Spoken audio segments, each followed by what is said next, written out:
Two British icons, born from the same storm, raised under the same thunder. One sculpted music like a cathedral, the other screamed into the void until it bent around him. Jimmy Page and Ozzy Osbourne, two halves of a coin that never stopped spinning. But here's the part no one ever told you. Behind the amps, the festivals, and the myth, there was a silence between them. A silence filled with something sharper than rivalry. Truth. Because somewhere along the line, Jimmy Page saw something in Ozzy that no one else did. Something Ozzy tried for years to bury. London, 1969. Smoke hangs thick in the air, thick enough to chew.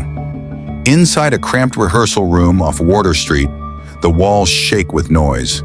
Jimmy Page, 25, cigarette hanging, eyes half closed, stands with his Les Paul, summoning something orchestral out of feedback. It's control, precision. Every note like a blade he knows exactly how to use. Across town in a dim warehouse in Aston, four men pound out something very different. Ozzy Osbourne, Tony Iommi, Geezer Butler, Bill Ward, creating a sound no one's ready for. No polish, no control, just chaos molded into prophecy. It was like alchemy in stereo. Page was the architect of perfection, Ozzy, the accidental prophet of apocalypse. Both thought they were inventing something new. Neither realized they were about to invent opposites that would haunt each other for decades. When Led Zeppelin's debut hit, it was thunder through glass. Beautiful, terrifying, technical. By the time Sabbath released theirs, the glass had shattered. The sound was dirt and dread. And yet, both bands were climbing the same mountain. They just took different paths. And somewhere halfway up, they started seeing each other's campfires in the dark. Critics worshipped Page, the thinking man's guitarist, the perfectionist, the magician of tone. Ozzy? They laughed. Primitive, untrained, loud without skill. But the fans knew. Ozzy wasn't a craftsman. He was a medium. Something flowed through him that no producer could plan. Jimmy Page understood that. Maybe that's why when he finally met Ozzy backstage in '73, he didn't treat him like a rival. He treated him like a mirror. Your voice, Page told him, sounds like you're channeling something you don't control. And Ozzy laughed, the kind of laugh that hides a wound. I don't control anything, mate. I just survive it. It wasn't a compliment. It was a diagnosis, because what Jimmy Page saw in Ozzy wasn't madness. It was possession. That raw, haunted energy that made Sabbath sound like prophecy had a cost. Ozzy wasn't just performing darkness. He was living it. In those early years, when Zeppelin and Sabbath crossed tours, promoters whispered about Ozzy's unpredictable spells. The vanishing acts, the breakdowns, the nights where he forgot entire shows. But Jimmy? He just watched, because he recognized the pattern. He'd seen it before, in the mirror, in himself. Led Zeppelin's elegance wasn't born of peace, it was control over chaos. Page was always chasing the same storm Ozzy surrendered to. Only he did it with velvet gloves. They were both wrestling the same demon, the price of channeling something bigger than human hands can hold. By 1975, Zeppelin was untouchable. Houses of the holy had turned rock into an art form. They were gods in private jets. But Page felt the walls closing in. The precision that once made him immortal now felt like a cage. He started chasing something darker in sound, stranger in spirit. Meanwhile, Ozzy's chaos was catching up. He was losing himself, sleepwalking through shows, screaming at ghosts no one else saw. Sabbath's machine couldn't run on that kind of fuel forever. And in that quiet moment between fame and fallout, something happened that almost no one remembers. A night in London, a dinner party. Both men invited by mutual industry friends. It was supposed to be polite. It became something else. Ozzy showed up late, wild-eyed, still half-dazed from the night before. Jimmy was already there, quiet, measured, sipping wine like ritual. They talked about music, about touring, about exhaustion. But then Ozzy leaned forward and said, "Jimmy, when you play, "Do you ever feel like it's not you?" Page didn't answer immediately. He just stared. Then softly, every night, the room went still. Two men, both haunted by sound, both aware that their genius came with something unholy attached. Ozzy laughed it off, but later, when he stumbled into the alley outside, he whispered to a friend, He knows. He knows what follows us." No one knew what that meant, but Page did. He'd been collecting books on occult symbology for years, not as devil worship, as study. He believed sound could open doors, and sometimes those doors didn't close cleanly. He once told a producer, "Music is a ritual. Every riff is a circle drawn in air." And if that's true, Ozzy's voice was the scream that echoed from inside that circle. By 1979, everything shattered. Bonham died, Zeppelin was done. And across the sea, Ozzy was unraveling. Black Sabbath fired him. The final cut, clean and cold. Jimmy retreated into silence. Ozzy fell into hell. But silence doesn't mean absence. According to studio rumors, Page still watched. He kept tabs on Ozzy's solo sessions through friends at Jet Records. He told one engineer, "If he survives this, he'll outshine all of us." That wasn't flattery. It was fear, because Jimmy Page had spent his life mastering sound, and now he was watching a man become sound. Then came Blizzard of Oz. 1980, the resurrection no one saw coming. Randy Rhoads' guitar, Ozzy's wail reborn, every song like a curse rewritten into a prayer. And when Jimmy Page heard Crazy Train for the first time, legend says he just smiled. He finally learned to fly the storm. But behind that smile was something else, unease. Because what Ozzy had hidden, what he'd never told the world, was that the storm was still inside him. That same restless, manic force that once broke Sabbath was now the engine driving his rebirth. And no one knew how long that engine would last. Years later, when journalists asked Page about Ozzy, he always spoke with a strange, deliberate restraint. He never mocked him, never praised him too much either. Just this: Ozzy is the closest thing rock has to a conduit, but conduits don't live quietly. What he meant was, Ozzy wasn't performing madness. He was surviving it in real time. That's what Jimmy Page had seen from the start. That's what Ozzy spent a lifetime trying to hide, because the truth wasn't flattering. It wasn't about fame or fortune. It was about the cost of being the voice everyone else pretends to have. When Jimmy Page revealed that truth years later in a private interview, the one snippet that still circulates online, it wasn't scandal, it was sorrow. He said quietly, Ozzy never needed the devil. He had his own darkness, and it sang, and that's the secret buried in the heart of every anthem, every scream, every headline. The magic that built heavy metal was never clean. It came from two men staring into the same abyss, one measuring it, one falling into it. Jimmy Page built the cathedral. Ozzy Osbourne became the echo that wouldn't die. And what he tried to hide was that maybe he didn't want it to. There's a moment right before the lights go out when even legends remember they're human. That moment came for Jimmy Page one night in 1992, sitting alone inside his Thameside home, surrounded by gold records and ghosts. The rain outside felt like static. Inside, the air hummed with the weight of something unfinished.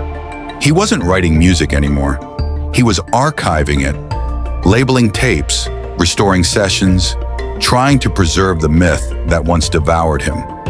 But one tape sat unlabeled, shoved between reels marked Zeppelin 4 and physical graffiti. He didn't remember recording it. It wasn't Zeppelin. It wasn't even a song. It was just a voice, crackling through distortion like an old broadcast from another room. "Jimmy, you hear it too, don't you?" It was Ozzy. The sound wasn't from any interview, not from any session. It was like a confession whispered into static. He replayed it again and again, until the voice warped and thinned, turning into the hiss of air. That's when he realized something he'd ignored for decades. The darkness people accused him of worshiping, the occult symbols, the rumors about rituals and energies. They were just metaphors for something deeper. Jimmy Page didn't summon demons. He recorded them. Every riff, every performance, every scream, a captured storm. And Ozzy? He was the only one reckless enough to let that storm speak back. In 1997, when the reunion talks for both bands began, Zeppelin's surviving members on one side, Sabbath on the other, Jimmy and Ozzy crossed paths again. They hadn't seen each other in over a decade. The room was awkward, lined with executives and nostalgia. But the air changed when those two locked eyes. Jimmy said quietly, "You still hear it?" Ozzy stared for a long moment, then smirked. Every night, nobody knew what they meant. To everyone else, it was small talk between icons. But that single exchange told the truth. Both of them were still haunted. A few months later, Ozzy invited Jimmy to a private session. Not for publicity, not for money, just two old ghosts revisiting the noise that made them. The studio was dark, lit only by red bulbs and cigarette tips. Ozzy handed Jimmy a guitar. "Play something," he said. Jimmy hesitated. His fingers shook. And when he finally did, something happened. The strings buzzed with a tone he didn't recognize. Low, dissonant, wrong. Ozzy's voice followed, not singing lyrics, just humming in tune. The walls seemed to pulse. The recording meters maxed out, as if the room itself was alive. Then silence, no playback, no echo, just the faint smell of burnt circuitry. The engineer swore the recorder never ran. The reels were blank, but Jimmy's fingers were blistered, as if he'd played for hours. And Ozzy? He sat there whispering to himself, "It's not gone. It never goes." That night would become a story Jimmy never told publicly, but the people who were there, the assistant, the studio tech, the guard who heard the vibrations outside, all described the same thing. It was like the air vibrated with human breath, like the studio exhaled. Jimmy stopped playing guitar for months after that. Ozzy went back on tour. Neither man mentioned that night again. By 2004, both had lived long enough to see themselves turned into folklore. Documentaries, magazine covers, endless debates over who invented heavy metal. But Jimmy Page didn't care about credit anymore. He was obsessed with something smaller, stranger, the mystery of sound itself. He began donating pieces of his personal collection to archives, but he kept one locked away, a small black notebook with a sigil embossed in silver. Inside were sketches of sound patterns, symbols drawn beside musical notation, as if music was a language not just of the ear, but of something unseen. The last page was dated 1980, the year Bonham died, the year Sabbath lost Ozzy, the year everything burned down. Written in faded ink were 7 words. The voice isn't his. It never was. In 2013, during a televised reunion event in London, reporters caught Ozzy and Jimmy speaking again backstage. The cameras didn't record what was said, but a staff member later described it like this. Jimmy was crying. Ozzy just hugged him and said, "Let it rest." That was the last time they were ever seen together in public. A year later, a British journalist working on a Zeppelin biography was given access to Jimmy Page's archives. He found the black notebook, and tucked inside was a single reel tape marked for Ozzy.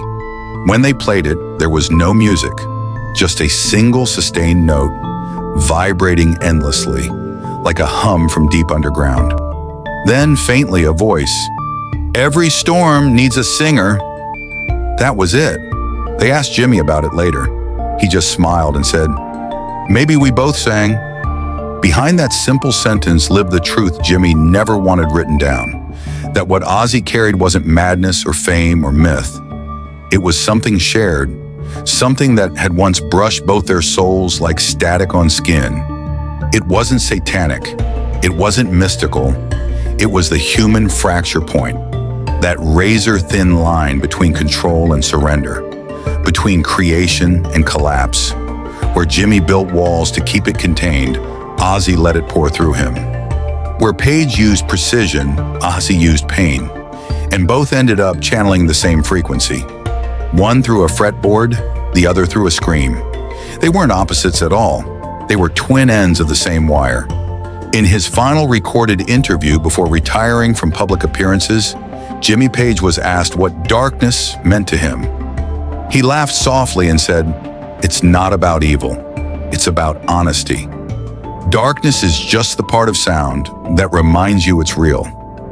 When the interviewer asked if he still listened to Sabbath, Page's face softened. "Always. Ozzy sang what the rest of us were too afraid to admit." He never explained what that meant. He didn't need to. When Ozzy later revealed his Parkinson's diagnosis to the world, a letter arrived at his home. Handwritten, unsigned, but unmistakable. It simply said, "Every storm eventually learns to whisper." Jay Sharon framed it. Ozzy never spoke of it publicly, but in one later interview, he was asked if he believed in the darkness that followed his career. He chuckled and said, "It's not darkness. It's feedback." He tapped his chest. "It's in here. Always has been." Years later, long after both men had faded from the stage lights, a rare recording surfaced from a private collection, believed to be from that mysterious 1997 session. It began with silence, then a single guitar chord, trembling like an open wound, then a whisper, almost swallowed by static. "Jimmy, keep it in the light." The voice was Ozzy's. After that, nothing but hiss, no melody, no rhythm, no end. Just the endless echo of something that never stopped singing once it was born. Historians, journalists, and fans have argued about what Jimmy Page really revealed. Was it literal? Was it metaphor? Was it just two old rock stars talking about addiction, trauma, and creation through the language they knew best? Sound? Maybe that's all it was. But those who knew them say it went deeper. They say Jimmy Page believed every artist opens a door the first time they truly create. Most close it after the song ends. Ozzy never did. And maybe that's what terrified Page most. Not that Ozzy was cursed, but that he was free. Because once you stop controlling the noise, you become it. That's why Ozzy's voice still cuts through decades, through formats, through memory. Why every "yeah" still sounds like thunder cracking open the sky. Because somewhere in those frequencies, you can still hear the truth Jimmy Page spent his whole life chasing. That art isn't what you make. It's what refuses to let go of you once it's made. When Jimmy Page passed away quietly in his sleep years later, a small note was found in his writing room. It was just 7 words like a lyric he never finished. "The storm ends where the voice begins." And at his memorial, Ozzy sat in the front row, silent, still, wearing black gloves to hide his trembling hands. When asked if he wanted to say something for the cameras, he just smiled weakly and whispered, "He's not gone. He's just tuning up."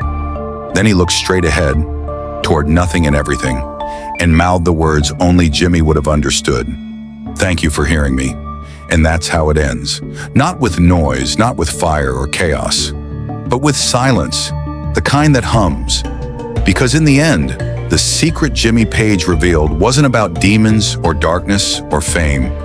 It was about the simple, brutal truth that unites every soul who's ever picked up a guitar or screamed into a void. That music isn't about control, it's about surrender. And sometimes, the only way to survive the storm is to become it. If that story shook you, don't just scroll away. Hit subscribe and turn on the bell. Because legends like Ozzy and Jimmy don't fade, they echo. Drop a heart in the comments if you believe real music never dies. And remember, the next time you hear that one haunting riff in the dark, it might not just be a song, it might be the storm still singing.